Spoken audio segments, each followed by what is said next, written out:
Hi, I'm Ariana with Fresh Pair of Eyes. How are you, Anna? Good. How are you? It's so nice to see you and be here. I know. I actually watched the film before it premiered at South by Southwest, so it's nice that it's like this full circle moment. You were probably one of the first people to see it. That's so wild. Yes.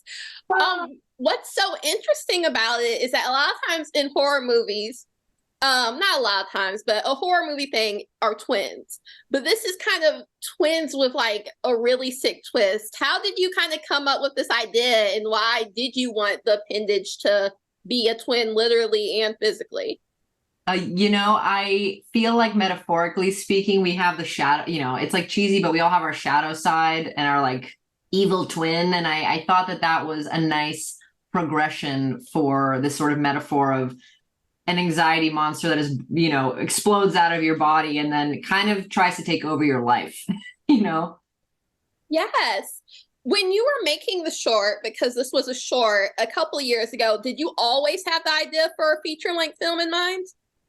I did not. I did not. I had an instinct for what it could be. And then when we were shooting the short for Bite Size Halloween for Hulu, the second day of shooting, our EP came on set and said that they wanted to turn it into a feature. And I was like, oh my God, like, what? No, you're lying. That can't be true. You're going to take that back. But they didn't. And so I was on a very short timeline to create something. And so I think that really motivated me to kind of turn it into something tangible really quickly without being able to be like, no, this idea sucks. No, which can hold you back so much. So I think that it was a big motivating factor to come up with something.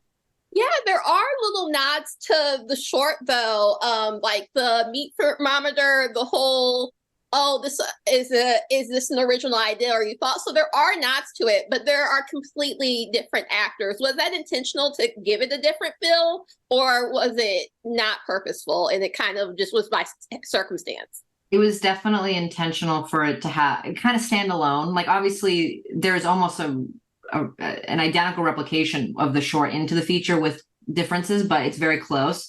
But ultimately, I really wanted the feature to stand on its own.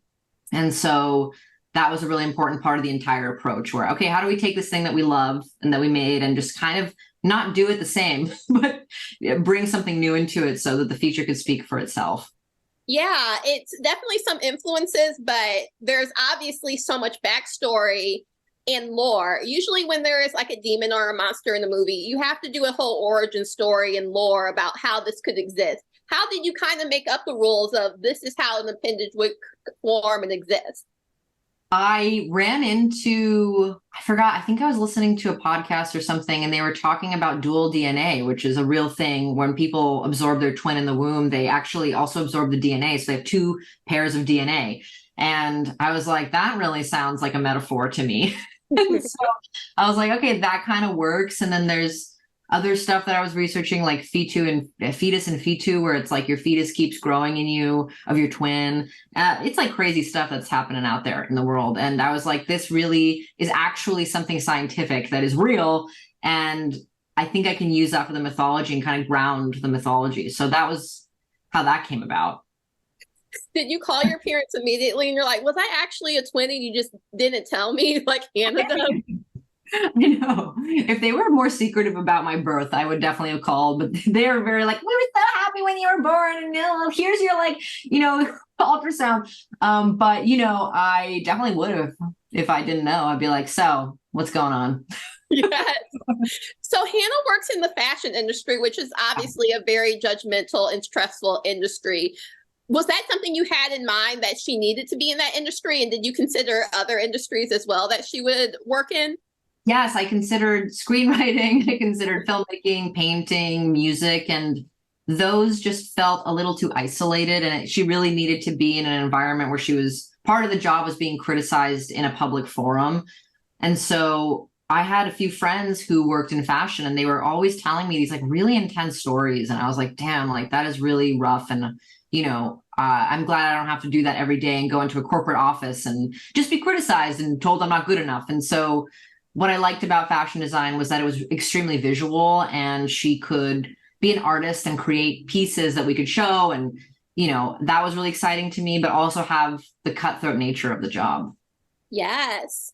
Yeah. What's interesting about the movie is that a lot of people in it often played comedic characters. There was like a miniature You're the Worst Yes. that I didn't know was purposeful or accidental. Yes, and Brandon, I mean, they're the best. Yeah.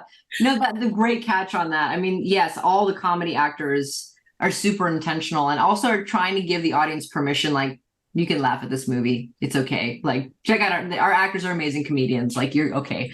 Yes, and it was definitely great to kind of see them in this horror essence and add kind of a lightness and levity to it as well. Yes, absolutely. But I appreciate you taking the time to talk to me. I'm so excited for this, and I can't wait to talk to you about your obvious future projects that are to come. Oh, I'm so excited. I hope we can talk again very soon. And I really appreciate you taking the time. Oh, no problem. We'll talk then. We'll talk soon. Awesome. Thank you. Bye. Thanks.